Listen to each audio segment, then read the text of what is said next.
João, cara, tá gravando. Eu queria, antes de passar a palavra, agradecer. A gente trocou uma ideia, eu quero deixar isso gravado e público. A gente trocou essa ideia, eu te fiz o convite, né? Pelo negócio de vocês, a gente já se conhece há muito tempo e acompanho o negócio de vocês já há um tempo. E quando eu te procurei, te chamei para dar essa aula, compartilhar o case de vocês. Você nem pensou, já topou de cara. Você estava com o conteúdo pronto, tipo, 2 semanas antes de estar aqui, então você estava realmente comprometido a entregar uma parada massa. E muito obrigado, cara, por isso. E tenho certeza que vai ser um aprendizado incrível aí, ver um pouquinho dos bastidores do que vocês fizeram aí. Valeu demais. O palco é seu, manda ver. Muito obrigado, Taioba. Muito obrigado, Antiscola como um todo. É um projeto que eu adoro, é um projeto que eu sou muito fã. Você é um cara que já agregou valor para mim. Tiago é um cara que já agregou muito, muito valor para mim. Mas a reciprocidade principal que me traz aqui, querendo compartilhar demais, é da própria Antiscola. Já veio tanta gente foda aqui compartilhar de coração aberto o que faz ter sucesso, que me dá vontade de compartilhar também as coisas que nós tivemos sucesso. Você conversou comigo sobre algumas possibilidades do que eu queria, do que eu podia trazer, e eu pensei em alguma coisa mais única que eu podia trazer, uma vivência um pouco mais pessoal, mas não deixa de ser uma vivência embasada. Eu vou até começar recomendando uns livros, algumas coisas assim. A internet aqui, se ela der alguma oscilada, me avisa, eu tenho duas. Aí você me telefona, que eu altero para outra internet, caso ela comece a dar algum pau, alguma coisa assim. Mas agora à noite costuma ser muito estável. Vou compartilhar minha tela.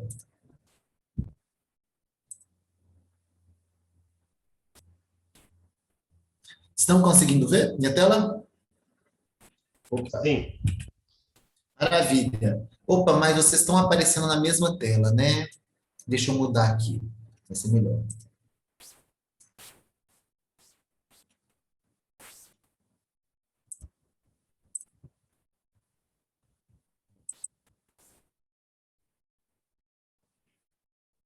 Agora sim, né? Maravilha, vamos lá.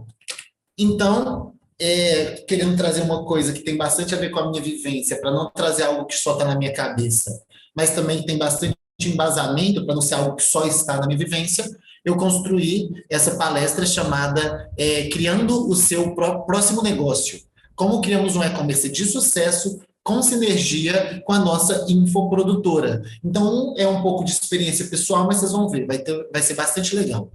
Primeiro, me apresentando brevemente, meu nome é João Xavier, coloquei uma foto minha aí num ambiente que eu gosto muito, né, no meio da natureza, aí no caso, no meio da roça. Tenho um histórico de biólogo, eu sou biólogo, mestre em ecologia, isso me ajuda muito no dia a dia, mas acho que fica mais a mensagem de que não existe background para você empreender, existe visão, existe trabalho e tudo mais, não tenho pais empreendedores, nem nada do tipo. Tenho um coração que vibra iniciativa, vibra vontade de fazer as coisas, né? 3 empresas atualmente. Viver de Aromas foi criada em 2015, mas o CNPJ é de 2016. Como muitas das empresas do nosso país, o nosso CNPJ vem bem depois das nossas primeiras vendas. Não tenho orgulho demais, mas assim, isso é contexto, né? É importante também a gente mostrar como as coisas podem começar. Criada, então, mais tarde, em 2018, mas abrindo operações em 2019, a Pluméria, que é uma marca de óleos essenciais, óleos vegetais e acessórios relacionados ao nicho da aromaterapia.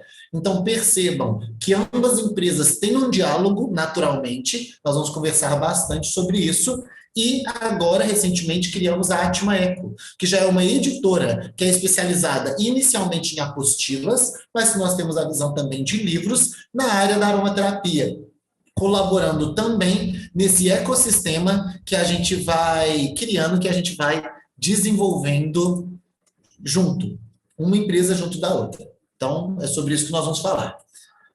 Primeiro, eu pensei, será que primeiro eu trago a minha experiência, depois eu trago as ideias que sustentaram essa experiência, que nós tiramos dessa experiência? Mas eu achei melhor não. Achei melhor começar com os conceitos e depois usar a nossa experiência como um estudo de caso. Então eu resolvi inverter a ordem toda e trazer um pouco da bibliografia, que inspirou a gente a fazer esse movimento. Porque a bibliografia veio antes do movimento, a gente estudou antes de fazer.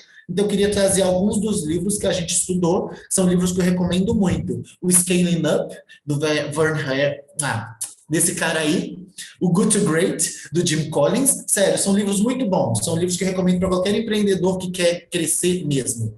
A Arte da Guerra, do Sun Tzu, sei lá como é que fala em chinês também, é um livro muito genérico, que ele te ajuda em tudo na vida, mas ele é uma inspiração muito grande. O Organizações Exponenciais e o Ready, Fire, Aim. São livros muito recomendados e quem já leu eles vai achar pensamentos deles misturados aqui, compondo. São livros muito famosos, então eu sei que você que está assistindo gravado agora ao vivo, provavelmente já leu um ou mais desses livros. Então, vamos começar com uma pergunta. Por que abrir uma nova empresa? Eu trouxe algumas possíveis razões do porquê abrir uma nova empresa. Por exemplo, o aparecimento de um grande negócio, de uma grande oportunidade condizente com o contexto e o timing do seu negócio.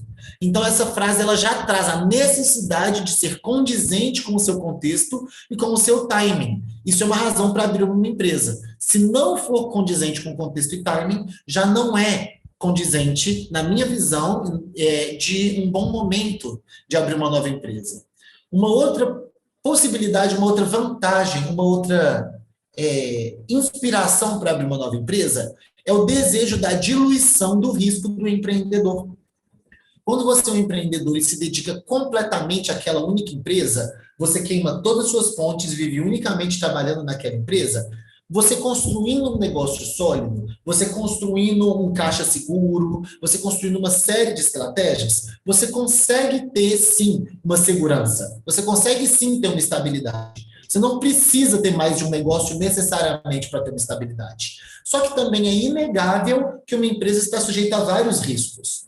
São uma série de riscos potencialmente judiciais, riscos trabalhistas, riscos de reputação, riscos econômicos, coisas podem acontecer. Então, quando você não coloca todos os ovos na mesma cesta, você não vai ser uma galinha chorando porque não chocou nenhum pintinho, né? Então, assim, você pode escolher, com o tempo, abrir mais um negócio também para diluir o seu risco como empreendedor.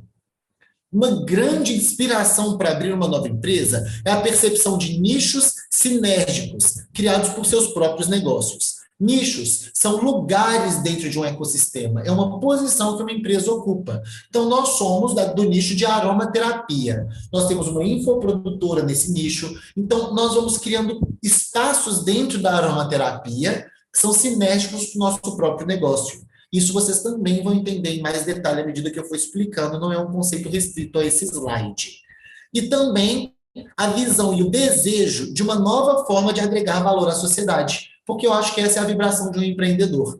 Eu não gosto de criar negócios para ganhar dinheiro. Eu gosto de ganhar dinheiro porque eu criei negócios. Só que eu crio negócios porque eu quero prestar serviços que agreguem de fato à sociedade. Eu quero que as pessoas queiram pagar pelo serviço que eu presto, porque eu de fato trago uma solução. Parece meio óbvio, mas a gente percebe muitas pessoas que não têm esse mindset. Alguém tem alguma razão do porquê abrir uma nova empresa que gostaria de compartilhar agora?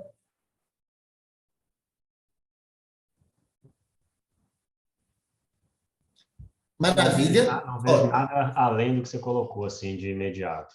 Mas eu acho que são bons motivos aí. Perfeito. Vou avançar então e eu acho que vou fazer essas interrupções de tempo em tempo, só para ver se vocês conseguem agregar de alguma forma, porque estou aqui também com grandes empresários presentes aqui, pessoas que eu respeito muito. E vamos então para o porquê não abrir uma nova empresa, né? Porque também é muito importante entender as razões do porquê não dar esse passo. Falta de capital, falta de pessoal ou falta de tempo. Você não vai abrir um negócio e largar ele para lá. Até aquele negócio poder andar mais independentemente, ele vai precisar do seu tempo, ele vai precisar de gente capacitada e, para começar, você vai precisar de capital. Eu vou trazer algumas soluções de como não usar tanto capital para abrir, de como começar da menor forma possível, da forma de menos risco possível, mas não tem jeito, você vai precisar de algum capital para começar. Como é o seu novo negócio, estamos falando de uma nova empresa, muitas chances de que você seja o seu próprio investidor. E não tem problema nenhum nisso. Eu vou até comentar um pouco de como eu e os meus sócios fizemos essa transição. Mas você também pode ter outras formas de captar, e eu também vou trazer um pouco delas. necessidade de foco em problemas resolvíveis da sua empresa atual. Se você está com alguns problemas importantes que você precisa resolver para escalar a sua empresa atual, não deixe eles continuarem comendo o seu faturamento para você abrir um novo negócio. Tenta resolver pelo menos esses problemas, deixar a sua empresa lisa, capaz de rodar e crescer, para você conseguir dar foco na sua nova empresa. Você não vai precisar dar o foco completo se você fizer uma boa estrutura, mas um bebê novo precisa de mais atenção do que uma criança de 5 anos, que precisa de mais atenção do que um adolescente de 15 anos, obviamente. Então é bom você ter essa noção de que o seu bebezinho vai precisar de nutrição e de foco. Então, será que o seu adolescente já cozinha e já consegue fazer a própria comida? É uma reflexão.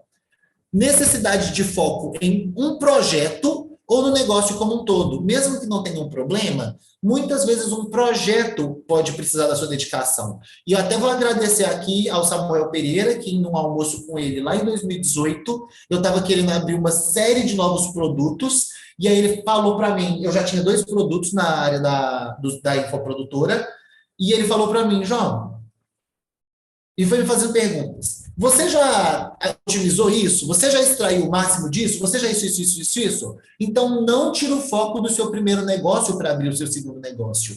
E era muito importante, as nossas ideias estavam muito fora da caixinha, sem ter lido esses livros, sem ter tido as ideias certas, sem conhecer os mentores certos, e eu estava querendo perder o foco em um negócio que não estava bem estruturado. Então, queria agradecer aí que esse momento ele me trouxe uma luz muito grande do lado da Bárbara, que também estava presente e também contribuiu. É legal, às vezes, a gente lembrar quem deu a ideia, apesar de que eu posso dar uma ideia que alguém falou, eu não lembro quem disse, mas vamos lá. Processos que dependam muito do empreendedor. Se a sua outra empresa depende muito de você, talvez não seja a hora de abrir um novo negócio, porque você também não vai conseguir dar foco.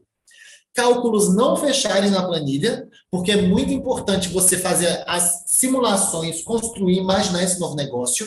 E essa planilha, ela é bem distante da realidade. Você ainda não realizou. Ela é o mais próximo que você conseguir através de benchmarks, de estimativas e tudo. Só que se você, empreendedor, empolgado, fizer uma simulação a partir das métricas que você escolher, você empolgado, e essas métricas não fecham, elas também não vão fechar na planilha de um pessimista.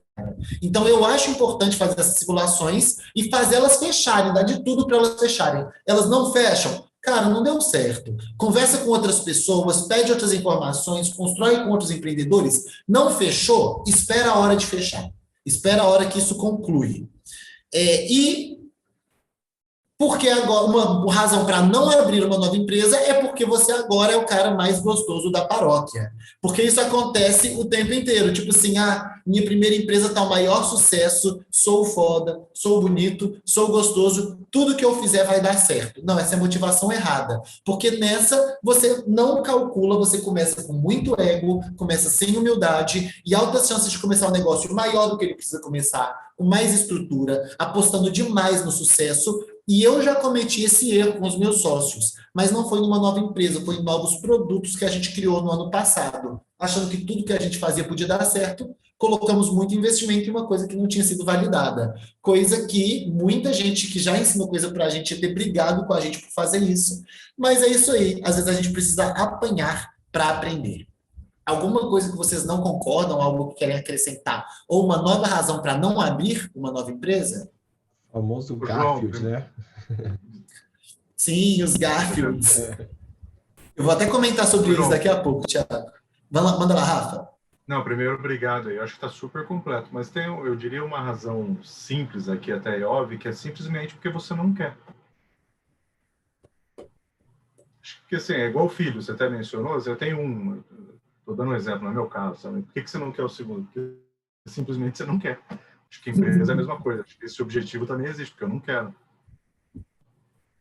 Realmente devia ter sido o primeiro, porque nós, como empreendedores, nós somos seres muito motivados e motivacionais, né? A gente consegue passar a nossa paixão para as pessoas que estão ao nosso redor. Mas se eu não tenho paixão, como que eu vou fazer isso? Muito bem colocado. De fato, se não há desejo, se não é paixão, se não há querer, é uma ótima razão para não abrir uma nova empresa. Ótimo. Legal. Então, o Thiago comentou aí dos Garfields, dos GGGs, grandes gatos gordos, e aí eu vou falar deles daqui a pouco, porque realmente é um conceito que ele trouxe e que é muito importante. Então, primeiro, eu queria falar do que a gente chamou de sinergia de nutrição, que é uma ligação entre as empresas, entre a sua primeira empresa e a sua segunda empresa, que ajudam a sua segunda empresa inicialmente, mas que também seja de interesse da sua primeira empresa, porque você deve pensar as empresas de forma separada. Você deve entender se as coisas são do interesse de ambas. Por isso que, nesse momento, eu acho melhor você investir como pessoa física. Eu e meus sócios, particularmente, fizemos uma retirada de lucro da primeira empresa e pegamos esse lucro e investimos nessa nova empresa. Porque assim nós seríamos os donos desse negócio, não essa outra empresa. Assim, nós temos que olhar essas empresas de formas separadas. Elas não são a mesma empresa. Se eu faço uma relação comercial entre as duas, tem que ser de interesse das duas, mas com uma certa flexibilidade. Porque é o que eu estou falando aqui, sinergia de nutrição. Por exemplo, e se você fosse o seu primeiro cliente? Se a sua primeira empresa ela fornecer algo que é importante para a segunda. Isso já é uma forma de se autofinanciar de um jeito que seja interessante para as duas. Às vezes você vai conseguir ter um bom lucro fornecendo para a sua empresa num preço mais barato que um outro fornecedor, em um acordo entre as duas, crescendo essa primeira empresa através do dinheiro da outra, em vez de pagando um fornecedor, pagando para você mesmo. Olha que interessante. É uma das coisas que nós fizemos. E se você fosse o seu primeiro divulgador? E se a sua outra empresa tivesse sinergia o suficiente com a primeira empresa para que ela divulgasse a qualidade da primeira, a existência da primeira, promoções da primeira? Pode ser estratégico? Pode não ser. Mas eu não quero que você crie uma segunda empresa sem fazer a pergunta, sem lembrar da possibilidade de que você pode ser o seu primeiro divulgador. Uma empresa pode divulgar a outra. Serviços em pacotes. Isso gera menos custos para você. Quando você tem o seu contador, o seu advogado e os preços que você tem de tocar uma empresa, talvez você consiga que o contador tenha o mesmo preço, ou seja, só um pouquinho mais caro para ambas as empresas, diminuindo os custos da segunda empresa. Gente, é uma bobeira, são mini custos, mas numa mini empresa, mini custos importam nos primeiros momentos. Você não quer comer todo o investimento que você fez logo nos primeiros meses. Então, a diminuição desses custos através desse tipo de sinergia de nutrição pode ser interessante se os sócios do segundo negócio estão muito bem alinhados com os sócios do primeiro, ou se são os mesmos sócios, porque tudo isso pode gerar conflito de interesse. Obviamente é importante que você dialogue, que você tenha uma boa governança e tudo isso. Se tiver alguma coisa muito polêmica, anota no papel e todo mundo assina. Tudo isso pode te proteger pra caramba no início, médio e longo prazo. E uma coisa, caso isso tudo funcione bem, caso as empresas dialoguem bem, que eu recomendo é a construção de um grupo econômico entre ambas as empresas, porque isso permite fluxo de colaboradores entre as duas empresas, fazendo com que, às vezes, aquele atendimento que você não precisa mais na primeira empresa possa ir para a segunda. Ou aquele atendimento muito bom que você quer que comece o time de atendimento da segunda, vá para a segunda e você contrate um novo da primeira, sem precisar pagar os custos de um desligamento, gerar um atrito ou esse tipo de coisa. Obviamente, se oriente bem com seu advogado, sua contadora, porque eu falo a contadora porque a gente tem uma contadora, ela é demais. Mas aí se oriente com eles para que eles consigam fechar bem para você, trazer bem para o seu contexto e te explicar as minúcias, que eu não vou trazer aqui as minúcias sobre o grupo econômico.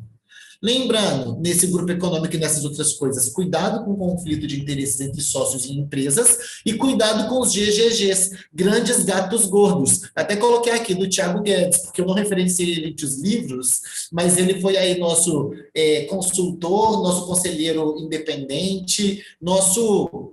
Cara, um grande conselheiro mesmo, durante bastante tempo nas nossas empresas. Ele viu a segunda empresa criando na primeira, ele viu projetos sendo criados na primeira empresa também, que poderiam ser grandes gatos gordos, que eles comiam muito recurso, que eles gastavam muito e que os retornos deles eram mascarados porque todos os custos deles não estavam separados, não estavam visíveis. Ou os recebimentos deles estavam muito... assim, você não consegue enxergar que aquele bicho que você ama, na verdade, ele está comendo o seu rim de café da manhã. Só que você ama ele, porque ele é o seu grande gato gordo. Ele só está lá para comer a lasanha que você assou com o seu primeiro negócio. Não é essa a ideia, mas também é importante entender que uma primeira empresa pode nutrir um pouco a segunda. Tem algum comentário sobre isso, Thiago, já que você está aqui com a gente? Não poderia definir melhor. Só espero que você não esteja me chamando de gato gordo, mas, enfim. É exatamente isso. O empreendedor, quando ele vira o gostosão da paróquia, ele esquece que tem 2 fases numa empresa: validação e escala.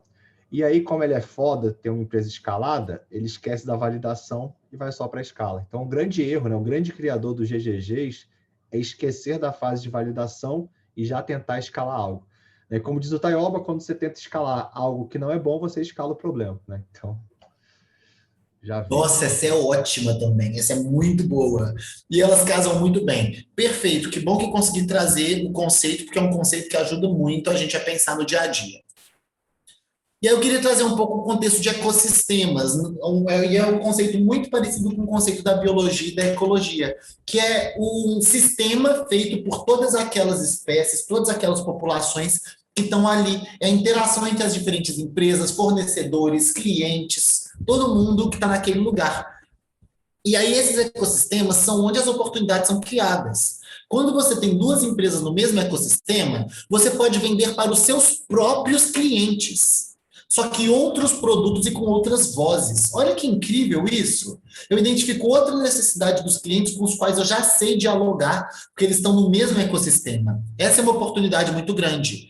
E quando uma empresa cresce em ecossistema, ela fortalece todas as outras empresas daquele ecossistema. Quando a maré sobe, todos os barcos sobem. Quando a maré desce, a gente consegue ver quem está nadando pelado. Então, no caso, se uma empresa está crescendo e desenvolvendo, se você está lá falando aromaterapia, divulgando aromaterapia, as outras empresas da aromaterapia vão crescer. Então, uma empresa que eu coloco lá do lado vai estar crescendo junto.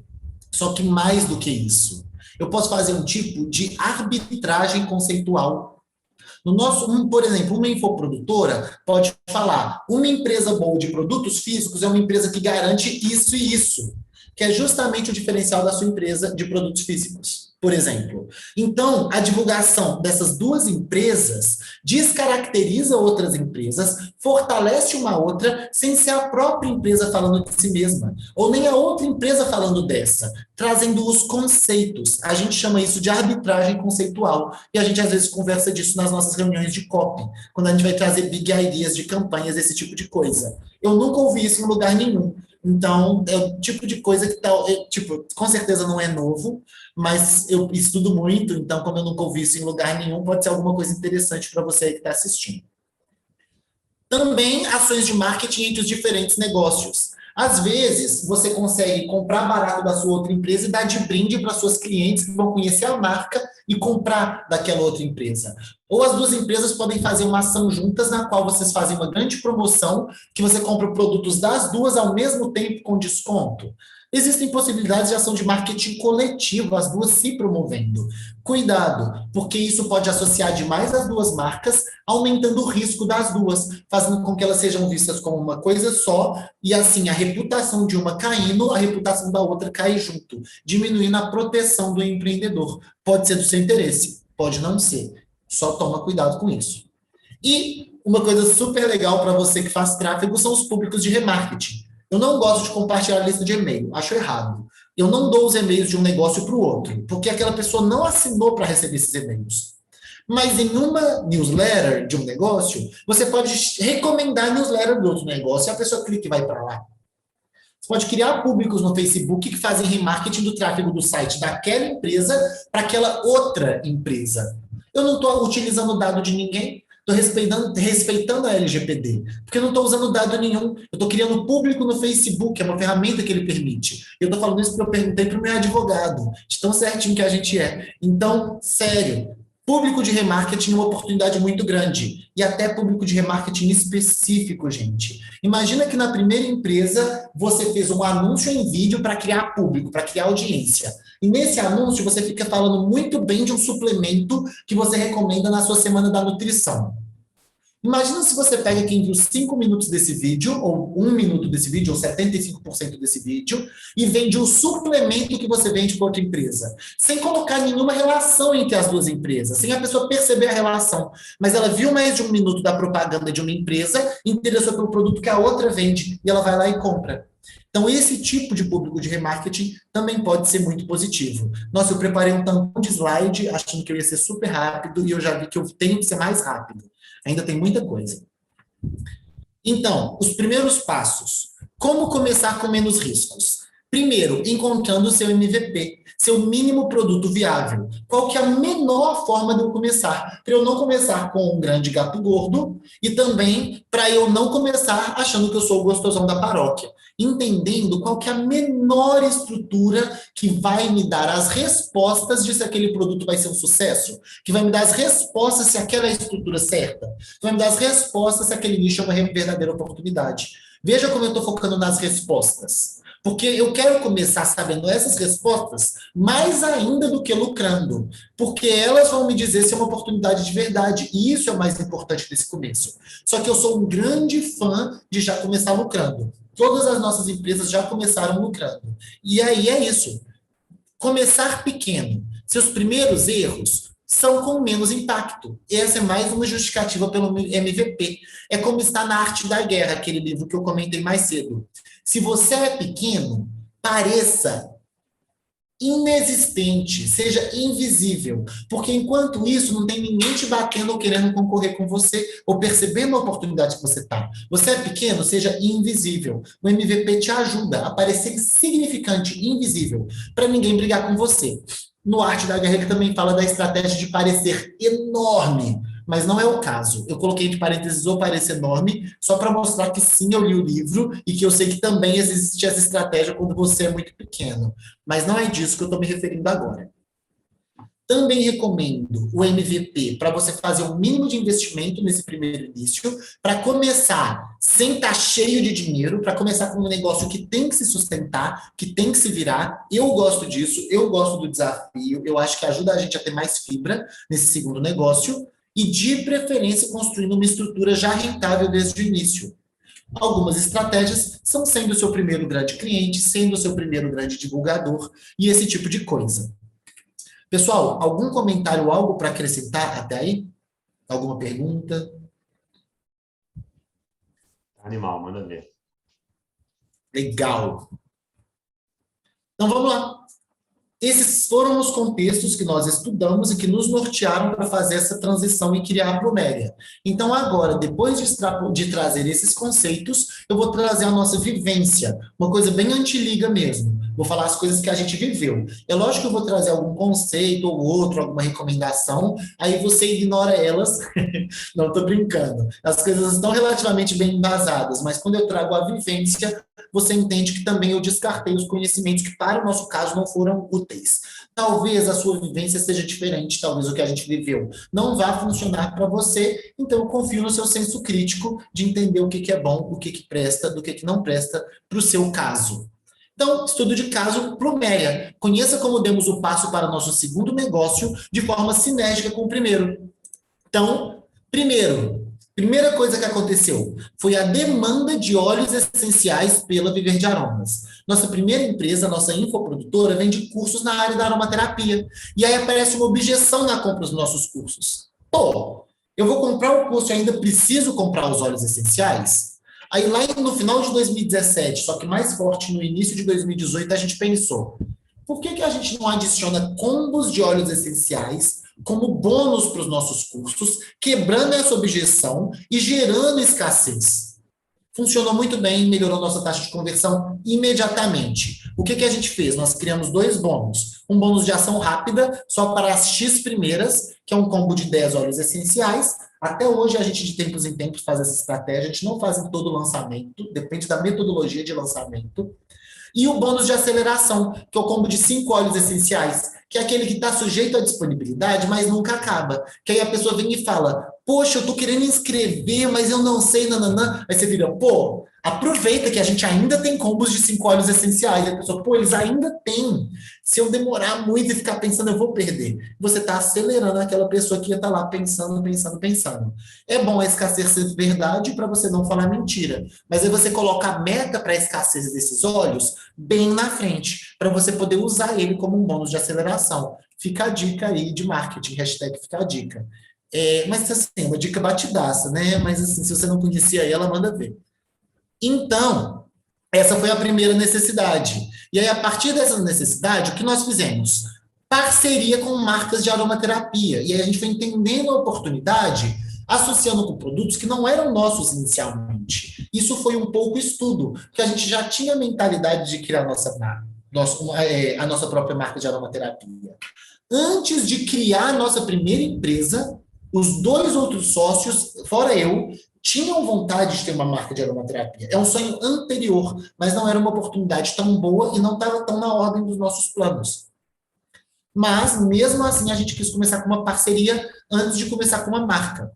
E aí a gente percebeu que a autoridade do nosso especialista é rapidamente transferida para essas marcas. E isso não era muito estratégico para a gente. Nós entendemos também as fraquezas dessas outras marcas, que mostraram que a gente conseguia criar uma marca que fosse muito melhor que as outras, quebrando essas fraquezas, resolvendo as fraquezas que ficavam evidentes para a gente quando a gente estava trabalhando com elas. E a gente teve até um problemão, porque teve uma vez que a gente forneceu centenas de óleos essenciais, descobrimos depois que eles não eram de qualidade, estavam adulterados, e a gente fez um recall, galera. A gente negociou com o fornecedor, mostrou para ele pela análise físico-química de cromatografia gasosa que o óleo essencial dele não era legal, e falando com ele, ou você faz um recall com a gente, ou a gente compra de outra marca e entrega para os nossos clientes e fala que seu óleo não era de qualidade, por isso que a gente comprou os outros. Você quer que a gente entregue do seu um óleo de qualidade ou dos outros um óleo de qualidade? O cara não teve tanta opção, mas também ele forneceu um óleo adulterado, então assim, a gente não precisou falar de processinho nem nada, mas é lógico que estava tudo preparado se a gente precisasse, porque o cara não foi legal. Não vou falar marca, não vou falar nada disso, o cara se redimiu com a gente, blá, blá, blá. Passo 2. Construindo uma visão de longo prazo. Então, entendendo a oportunidade, entendendo o nicho, existindo a vontade, como o Rafa aí ressaltou, existindo o querer, nós quisemos construir uma visão de longo prazo. Criar uma marca própria? Sim, porque isso permite a dominação de um ecossistema. Então, aqui eu vou usar alguns conceitos que são mais presentes no livro Scaling Up. Não é Scale Up, não, é Scaling Up. Negócios em sinergia no mesmo ecossistema, eles se potencializam, fazendo ambos lucrarem mais. E eu já trouxe vários conceitos que justificam isso. Mas uma coisa interessante que esse livro traz também é que ele fala: um passo para o lado tem menos chance de você tomar um tombo do que um pulo de 3 metros para longe. Então, quando eu dou um passo para o lado, fazendo coisas parecidas com o que eu já faço, precisam de profissionais parecidos com os que eu já tenho, em um conceito que eu já tenho, com clientes que eu já sei adquirir, tem bem menos chance de eu tomar esse tombo. E a gente, assim, consegue aproveitar as experiências que já temos, diminuindo a curva de aprendizado e fazendo o negócio funcionar melhor, mais rápido, cometendo menos erros. E aí, quando a gente forneceu óleos essenciais para Viver de Aromas, entregar como bônus, mas a gente não estava vendendo para clientes fora da Viver de Aromas, nossos óleos eram só bônus, a gente conseguiu entender a logística estando fora do radar, que é o arte da guerra. Se você é pequeno, parece insignificante. Então, assim, a gente vendeu só os combos, só para Viver de Aromas, não precisamos de uma estrutura grande de venda, não precisamos de um e-commerce. Olha esse MVP, gente. Olha como testar as coisas sem precisar nem de um e-commerce. É lógico que isso não testou tudo, não testou a nossa capacidade de vender para outras pessoas. Não era um MVP final, mas a gente já estava sendo capaz de testar uma série de coisas. É como se fosse o pré-MVP, extrapolando o conceito do MVP para algo ainda antes, para entender se a gente era capaz de fazer essa logística e quanto ela custava, já sendo lucrativo, porque o preço que a gente vendia para Viver de Aromas já era mais barato do que a Viver de Aromas comprava de outras empresas,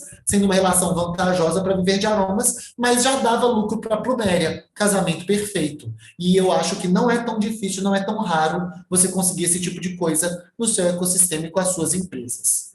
Nós começamos com o mínimo de itens possíveis, só com os 10 olhos do combo de 10, facilitando nossa busca por fornecedores, custos e tudo mais.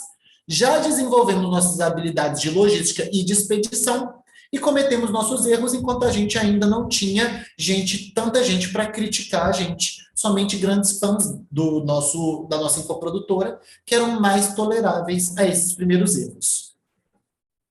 E nisso a gente constrói uma demanda reprimida enquanto ainda estamos fora do radar. Essas primeiras compradoras que receberam esse combo, elas querem mais dessa empresa, elas querem mais Pluméria. Cadê a Pluméria? Eu quero comprar da Pluméria. Que dia que essa marca vai sair? Já é a hora de você construir suas redes sociais, construir um site que está escrito somente "vem aí". É um site www.plumeria.com, só que nele está escrito "vem aí" e um texto de antecipação. E a pessoa recebe esse combo, entrega esses olhos para os seus parentes, porque ela quer. E essas pessoas vão procurar a marca e "vem aí". Olha como é que você está gerando uma demanda reprimida antes de poder vender para essas pessoas. Isso aconteceu com a gente e ajudou a gente muito no nosso primeiro boom. Então, pode ser que vocês consigam fazer, pode ser que não. Mas para a gente foi muito legal e eu estou trazendo aqui as nossas experiências para ver se elas ajudam você. Então, esse aí foi o passo 4 que eu quis trazer. E aí vem uma escolha difícil: terceirização da logística ou não. É uma escolha que necessita de muita reflexão. A gente tomou ela no início e recentemente, esse mês, eu refiz todas as análises para saber se saindo do simples e indo para o lucro presumido, que é uma coisa que já vai acontecer em breve com a gente, vai ser vantajoso terceirizar a logística por questão de imposto, Espírito Santo e tudo mais. Que o Espírito Santo tem uma isenção de imposto para e-commerces e esse tipo de coisa. Desenvolver a logística, isso aqui é uma experiência bem própria, mas é uma coisa que as pessoas não falam tanto, então eu quis trazer caso você tenha um e-commerce ou queira fazer um e-commerce. Desenvolver a logística é trabalhoso, exige muito detalhismo, só que a terceirização necessita de muito volume para valer a pena, por isso que eu tive que reanalisar recentemente. Serviços terceirizados têm menos personalização. E a gente, como nos nossos valores da Pluméria é o mínimo, a gente considerou que a gente quer continuar sempre na capacidade de personalização rápida das nossas entregas. E existe um conceito chamado DNVB, que são as marcas nativamente digitais e verticais. Digital Native Vertical Brands. É um conceito que não vai dar para eu explicar aqui, mas anota aí se você quer entender, que são marcas verticais, elas dominam todas as etapas do processo. Assim, elas são mais personalizadas, têm um marketing mais forte por vários motivos e tem uma margem maior. Mas eu estou mais aqui te julgando essa palavra do que te dizendo que eu vou te explicar em detalhes o que é uma DNVB. Se você quer estudar, você vai estudar o livro das DNVBs, The Book of the DNVBs, que nem é um livro, é um grande artigo, mas ele merecia ser um livro e ser publicado com muito mais páginas.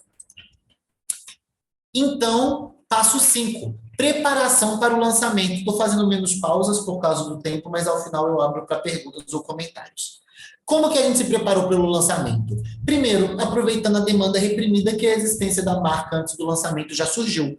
A gente desenvolveu e fez testes da estrutura web, fez várias integrações para o e-commerce funcionar, e aí a gente fez essa primeiríssima inauguração com early adopters, com a demanda reprimida, porque essas pessoas são muito empolgadas e elas têm mais chance de perdoar erros.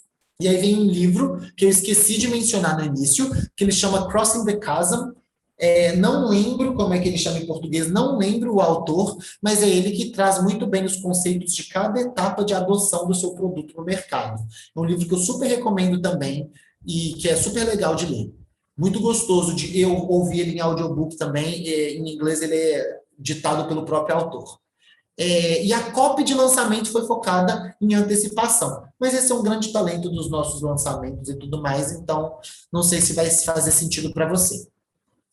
E aí, depois que você faz o primeiro lançamento e começa suas divulgações, suas redes sociais e tudo mais, você é uma marca pouco conhecida no mercado. Está na hora de grandes campanhas de ativação. Por quê? As pessoas, às vezes, elas já compram de outras marcas. Só que eu vou ter que fazer campanhas grandes o suficiente para essa pessoa que compra de outras marcas me achar interessante, consumir meu conteúdo e se deparar com uma oportunidade que é tão forte que ela vai ter que experimentar a minha marca em vez de comprar na marca que ela está acostumada. Como que a gente faz isso? Captura de leads com material e com curiosidade. E aí a gente pergunta, como que eles vão preferir a sua marca sobre as outras? Com esses eventos de ativação. Para mim, o melhor momento para ativar cliente que nunca comprou de você e ainda compra dos seus clientes e sempre vai ser a Black Friday.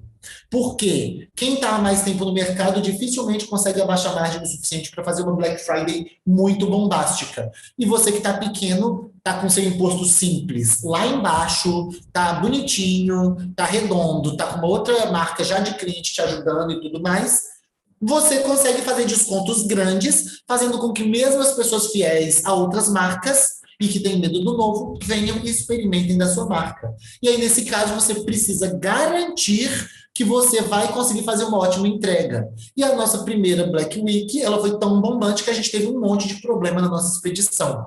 Ela foi, tipo, 7 vezes maior do que a gente esperava. E a gente estava sendo super otimista.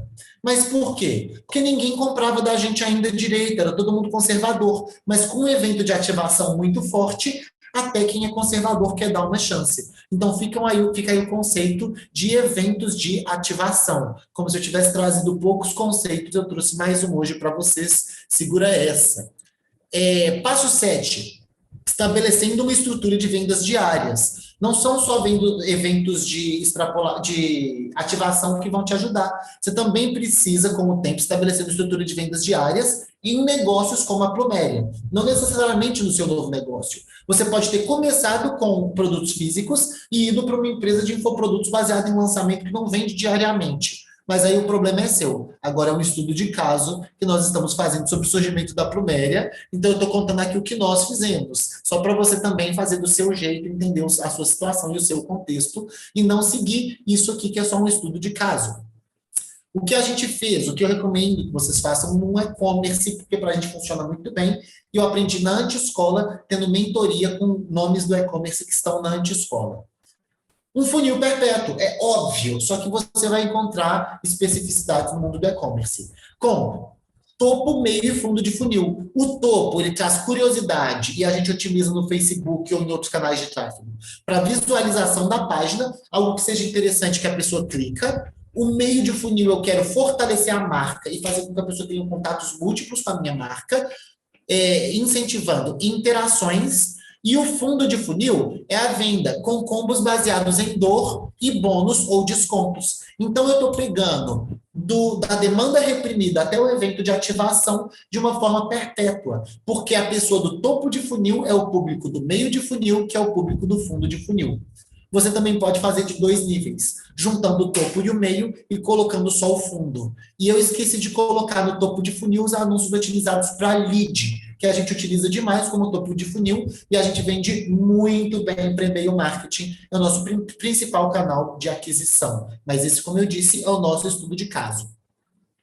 E aí, em cima desse funil, que vai te construindo e construindo sua reputação, sua demanda reprimida e seus leads, você começa a fazer lançamentos, que eles não são só eventos de ativação, muitas vezes eles são eventos de branding, eu falo branding, mas o lançamento ele sempre está focado na venda, só que o lançamento ele sabe colocar o branding na venda. Eu amo o lançamento, em todos os nichos que eu já fiz lançamento, sejam nossos, seja até prestando consultoria para outra marca, fazendo lançamento para os seus produtos, porque você constrói um marketing dinâmico, mas a gente também fez isso demais porque a gente aproveitou a nossa expertise em lançamentos. Trabalhando com captura e engajamento de leads, construindo a autoridade, no caso a autoridade da marca, a gente não tem um especialista na Pluméria, e antecipação da data de lançamento, muita antecipação.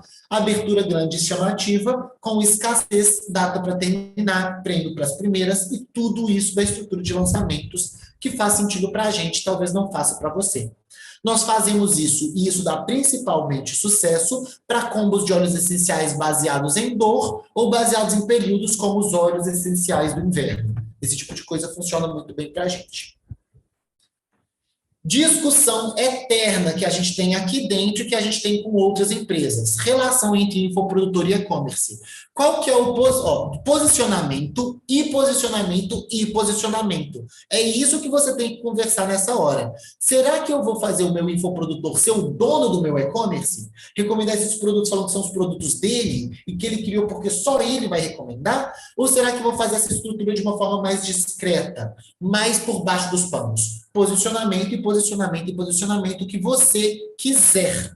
Você quer vender mais os produtos ou os cursos? Onde você quer dar mais enfoque? Uma pergunta importante. Outra coisa, associação à marca. Autoridade ou oportunismo? Se você tem de um lado um professor, ele recomendar uma marca, vai parecer que ele é uma autoridade e está te ajudando? Ou vai parecer que ele é um oportunista e só está falando daquela solução porque ele tem uma marca de produto físico? Lógico que depende da sua copy, mas também depende do nicho, do contexto e de tudo mais. É só uma pergunta que eu quero que você faça se você for fazer algo parecido. Quero vender meus cursos até para quem é fiel a outras marcas? Às vezes tem gente na sua audiência que é tão fiel a outras marcas que se você começar a falar da sua marca, essa pessoa vai parar de te seguir, não vai comprar seus cursos. Então pode ser desinteressante. E então é isso, especialista dono da marca ou divulgador? Ou Zé Ninguém?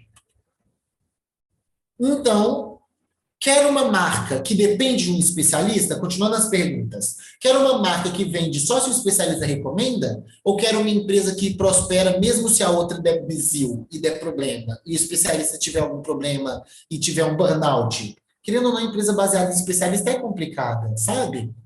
Então, eu quero uma marca que depende dele?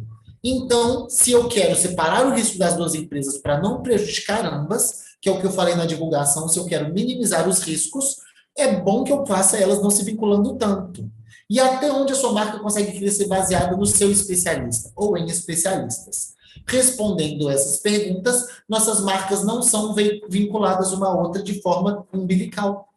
Muita gente segue uma sem saber que ela é relacionada à outra por trás dos panos. Porque eu não quero que elas sejam relacionadas na frente dos panos de forma óbvia.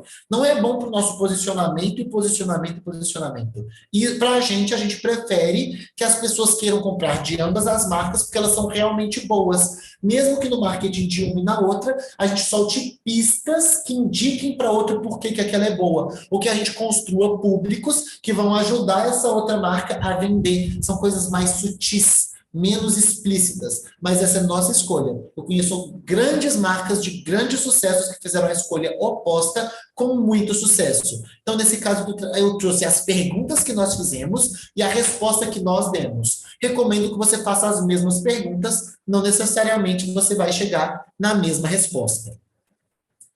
E é isso, eu terminei mais tarde do que eu esperava, queria ter terminado um pouquinho mais cedo, mas acho que eu consegui trazer tudo o que eu queria, tudo que eu acho importante. Está aí o meu e-mail, para caso você queira falar comigo qualquer coisa que não seja de muito baixo calão, e também o meu telefone pessoal, tá? E no telefone pessoal eu aceito coisas de um calão um pouco mais abaixo do e-mail, mas eu faço questão também que haja muito respeito. Aqueles. Muito obrigado aí pela atenção. Espero que eu tenha ajudado de alguma forma. Se eu falei alguma besteira, você também já falou besteira na sua vida, então me perdoa logo, tá bom? Alguma pergunta, pessoal? Algum comentário? Galera, antes da gente trocar uma ideia e bater um papo com o João, vou colocar aqui o link do form de avaliação desse encontro de hoje. Só clicar, vocês já estão acostumados, 4 perguntinhas, quem não está acostumado aí é novo, 4 perguntinhas. E vamos avaliar aí o encontro de hoje, dar um feedback. E, cara, assim, animal, muito massa. Eu curti muito, assim, a forma como vocês fizeram. Tinha várias coisas que já... conceitos, assim, que eu acredito que já eram, de alguma forma, assim, senso comum, mas muita coisa nova, muita coisa que... É uma parada que a gente costuma falar aqui na escola, né? Que conhecer o caminho é diferente de percorrer o caminho, né? Assim, não tem ninguém aqui que é idiota. Não tem ninguém aqui na escola que é idiota. Então, assim, a gente vai falar em... vou abrir uma segunda empresa. Cara, tem várias coisas que a gente já consegue antecipar, qualquer um aqui consegue antecipar, imaginar um cenário, desenhar um mapa, mas, cara, é diferente de percorrer o caminho. Tem várias coisas dilemas que, de fato, só vai ver lá dentro mesmo, na hora que você estiver rodando o negócio, né? Então, ter essa experiência sua é muito massa, porque antecipa isso e abre assim, um horizonte de quem não havia passado por esse caminho antes, né? Muito top, valeu demais. Eu curti muito a parada que você falou sobre evento, né, de lançamento, você chamou de evento de ativação, né? Você falou do Black Friday. Isso, exatamente. Você falou da pegada que é a vantagem de você. Por que você consegue fazer uma condição melhor no Black Friday do que os seus concorrentes? Porque você é muito pequeno, né? E é massa porque, às vezes, ser pequeno, é massa pensar nisso, porque você consegue, através de uma análise SWOT, perceber que ser pequeno não tem muitas vantagens, mas tem algumas que você pode explorar, principalmente nesse momento aí de iniciar, né? Então, o seu custo ainda é baixo, você tende a ter uma margem mais alta, imposto baixo, você consegue praticar preços bem menores que o mercado para trazer gente nova, né? O que é uma vantagem que talvez você não vai ter lá na frente, né? Então, é uma parada interessante, assim, pensar nisso, né? Olhar o fato de você ser pequeno como uma vantagem num cenário como esse, né? Então, muito E massa. comentando isso um pouco, é muito importante que seja um evento de ativação, na minha opinião. Porque se você estabelece os seus preços muito abaixo para atrair essas pessoas das outras marcas, depois você vai ter que subir esses preços. E tal, e se você vai ter atraído pessoas que só querem preço e que vão querer a manutenção daquele preço. E quando você atrai ela para um evento de ativação, já está muito claro para ela que o seu preço não é esse. Então, assim, um pouco mais da nossa vivência aí, do que a gente escolheu os eventos de ativação, mais do que ter preços muito baixos que vão trazer um monte de cliente que vai querer preço baixo sempre, coisa que seria insustentável nas nossas planilhas. Massa. O modelo de Ô, negócio... João, é a Josi aqui. Deixa eu perguntar uma coisinha. Acho que eu perdi alguma parte, eu entrei depois.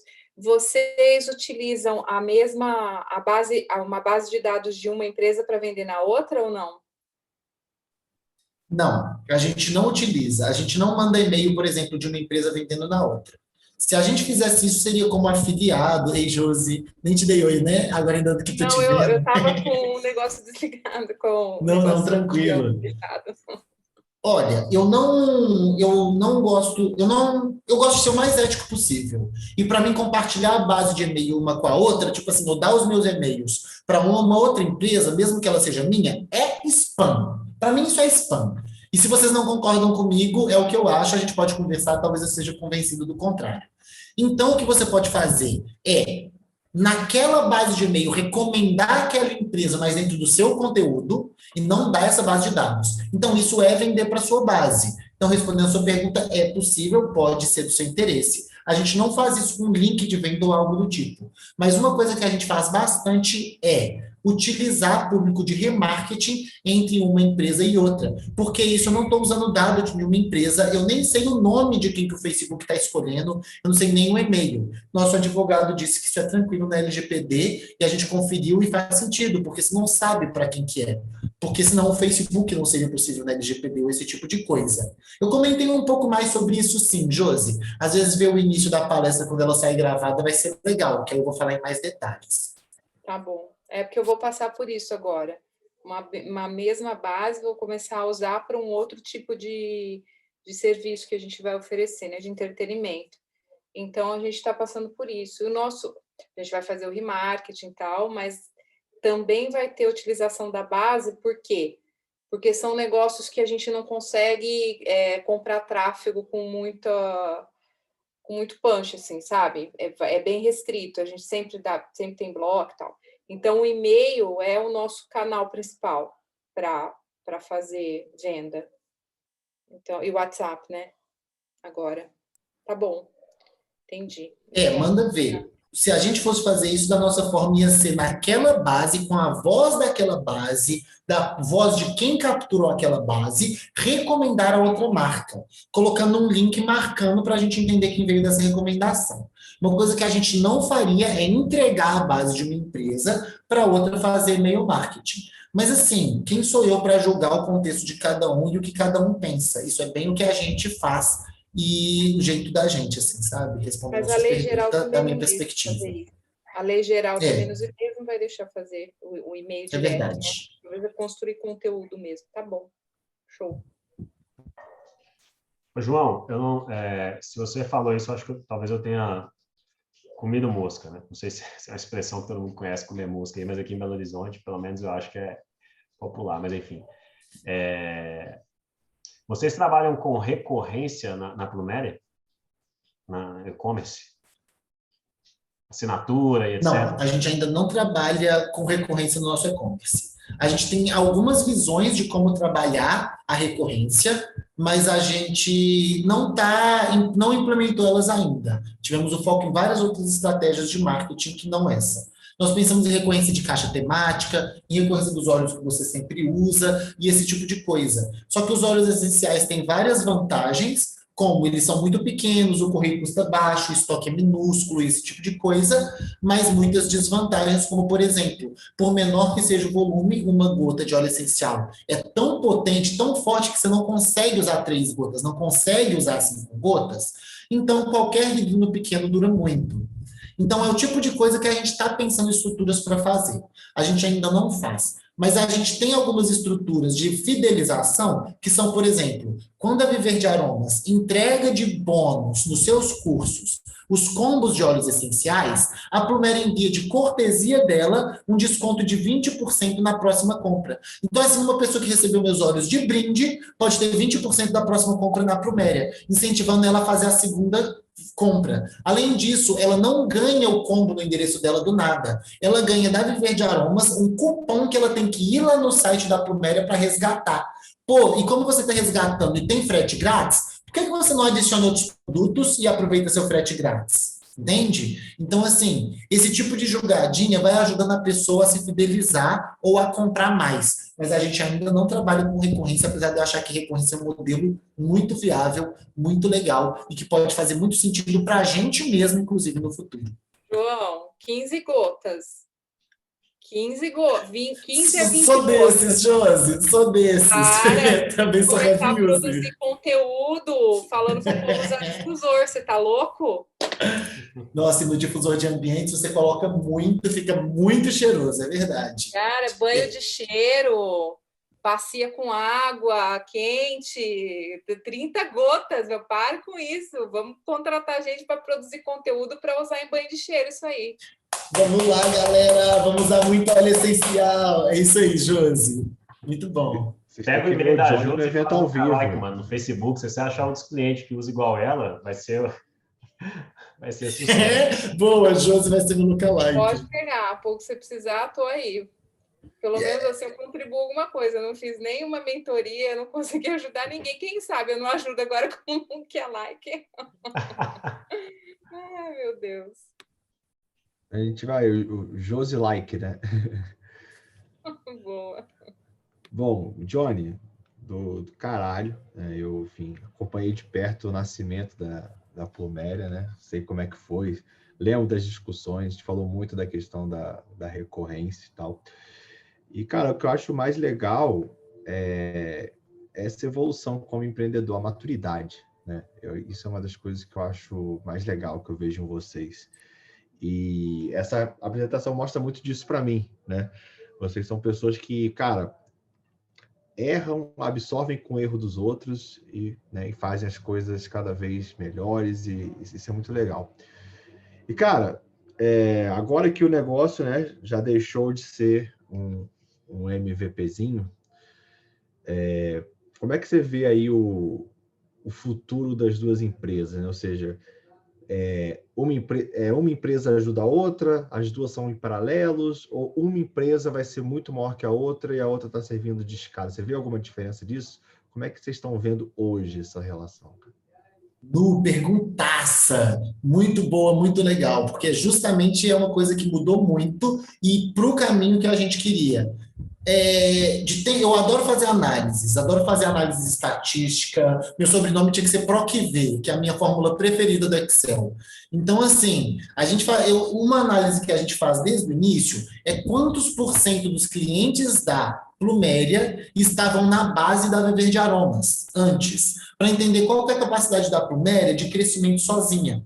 E atualmente a gente faz análise em ambas as empresas. Quanto % da base de uma está na outra? E a gente percebe que ambas estão crescendo bastante sem a dependência de uma outra, que é o nosso interesse no longo prazo e por isso que a gente não vinculou elas tanto. Nós acreditamos que a Pluméria tem uma capacidade de escala muito maior, que a Viver de Aromas ajuda ela nessa escala, mas que são empresas dentro do mesmo ecossistema, com relações fortes entre si, mas que a gente não quer que elas sejam vistas como unidade, e sim que elas cresçam se ajudando, mas que essa ajuda seja cada vez menos relevante no tamanho do bolo. Isso já está acontecendo e a nossa visão é essa, cada vez mais.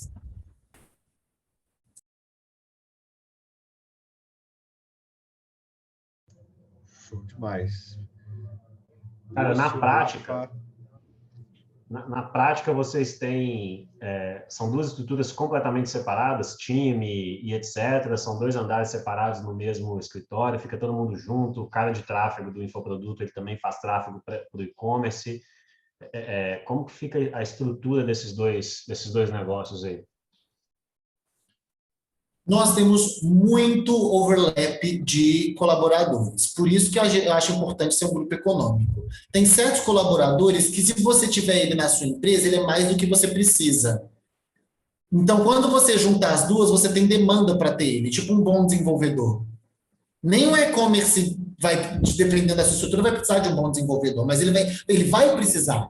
Mas ele talvez não justifique todas as horas. Só para dar um exemplo. Então, por exemplo, nossas equipes de relacionamento são totalmente separadas. A Pluméria tem equipe de expedição, que não dialoga nada com a equipe da Viver de Aromas. E alguns cargos do marketing são separados. Mas o tráfego, por exemplo, o tráfego dialoga entre ambas as empresas, até para conseguir pensar em oportunidades de remarketing e esse tipo de coisa. Então, o marketing, a gente tem a ideia de separar algumas coisas, mas mesmo quando a gente separar, a gente vai querer diálogo, para um aprender com o outro. E com o tempo, o que está acontecendo é que cada vez mais a gente está tendo colaboradores só de uma empresa ou só da outra, porque a necessidade de ambas está aumentando à medida que elas vão crescendo. Só que esse rateio de despesas, que na palestra eu usei o exemplo de contadora e de advogado, que são mais óbvios, também funciona para os colaboradores que não necessariamente são 100% necessários para nenhuma das duas empresas.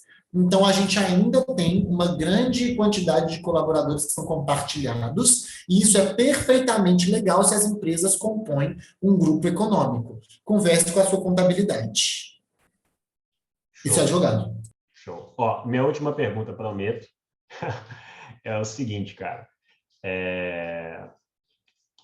Você falou, e foi muito interessante essa questão da relação entre as duas empresas, pelo menos numa questão pública, né? Do especialista da Viver de Aroma, não posicionar o e-commerce como o e-commerce da Viver de Aroma, mas como 2 empresas separadas, né?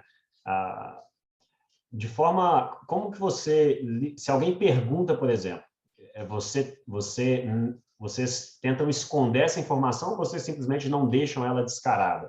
Se alguém pergunta, se sugere algum tipo de comentário, vocês lidam com isso como? Assim, o especialista da Viver de Aroma, por exemplo, ele é sócio no CNPJ da Pluméria, e se alguém perguntar, vocês respondem? Como que é isso publicamente? Vamos lá. Ótima pergunta também. Essa foi uma escolha que a gente fez. Eu conheço negócios que começaram com infoprodutoras, montaram e-commerces, que viraram e-commerce da infoprodutora e tiveram sucesso, mas eu justifiquei também de várias formas a nossa escolha. O nosso especialista, a nossa autoridade da outra empresa, não consta como sócio no CNPJ dessa empresa, por essa questão. Para isso, a gente tem aqueles aspectos de contratos de gaveta que também são coisas possíveis de serem feitas legalmente, sem nenhum problema. A gente foi bem orientado a isso, para garantir que ele estava lá com a gente na fundação. Só que mesmo assim, quando alguma pessoa pergunta, a gente muitas vezes pode compartilhar que o André contribuiu com a gente na fundação da empresa, ajudando a gente a estabelecer os processos, fazendo nossas primeiras divulgações, mas ele se dedica inteiramente a Viver de Aromas, apesar de nos ajudar quando nós precisamos. Só que a gente não fala nada que não seja verdade. Então, isso é verdade. Atualmente, eu sou o CEO de ambas as empresas, só que eu tenho 2 sócios. Nós 3 estávamos na primeira empresa inicialmente. Mas hoje em dia, um dos sócios é CPO e CMO de uma empresa e outra CPO e CMO da outra empresa. E eu faço essa conexão como CEO. Isso ajuda as empresas até a parecerem desvinculadas. Na prática, a gente não recebe tanto essa pergunta, e quando a gente recebe, a gente até aproveita ela para usar como uma oportunidade de divulgar. Por exemplo, perguntam para o nosso especialista se ele é o dono da Pluméria, ele responde que participou da criação, ajudando a estabelecer os processos, e que por isso ele recomenda. Mas também existem outras marcas, e aí dá uma desconversada. Então a gente aproveita a resposta ainda para dar uma recomendada naquela marca, com a autoridade do especialista, mas mantendo a desvinculação. Para caso essa pessoa se decepcione com o especialista, mas não se decepcione com a marca, ela continue comprando da marca. É só trazendo uma situação de exemplo. Mas no fim das contas, a gente teve que construir uma estrutura mesmo que facilitasse a gente a deixar elas separadas, para que esse vínculo não ficasse muito óbvio, porque a internet está cheia de gente bisbilhoteira. Ficou claro, Tayoba? Eu sei que eu precisaria de dar muito mais detalhes, mas acho que já deu para dar uma base. Não, já ficou bem claro, sim. Massa, legal. Cara, sim, da minha parte, achei animal, muita coisa boa, muita coisa que dá para, assim, prática mesmo, e antecipou vários problemas, vários cenários. Acho que foi super rico o conteúdo que você trouxe aqui para a gente. E mais uma vez eu agradeço. Galera, se alguém está aqui e não deixou ainda a avaliaçãozinha lá no form, só clicar aí, avaliar rapidinho. E, João, valeu, cara, valeu demais. Tamo junto e show de bola, cara. Tá no mudo, tá no mudo. Muito obrigado pela oportunidade, muito obrigado pelo serviço que vocês prestam pelo que vocês fazem, é muito legal, me ajuda muito.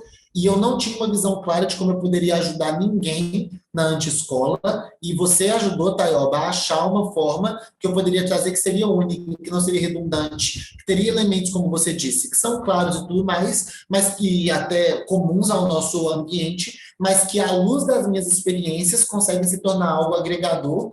E agora que eu acabei a palestra, eu acho que você me ajudou, de fato, a achar algo que agrega para muitas pessoas que estão vendo. E aí, Josi, isso vai até para o comentário que você fez. Você não sabe como vai agregar, não deu nenhuma mentoria e tudo mais.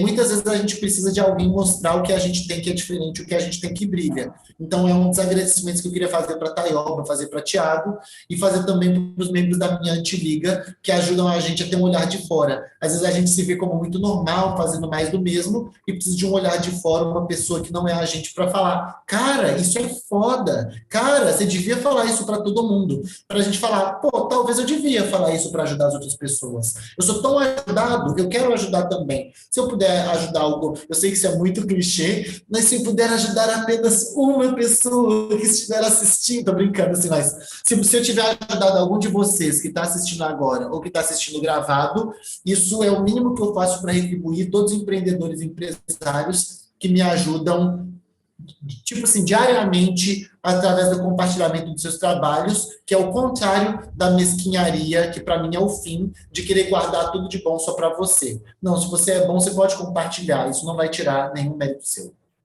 João, só queria te dar parabéns aí, que eu achei espetacular, tá? Só deixar o comentário. Ô, João, você vai se candidatar nas Obrigado, próximas Rafa. eleições? Você tem meu voto.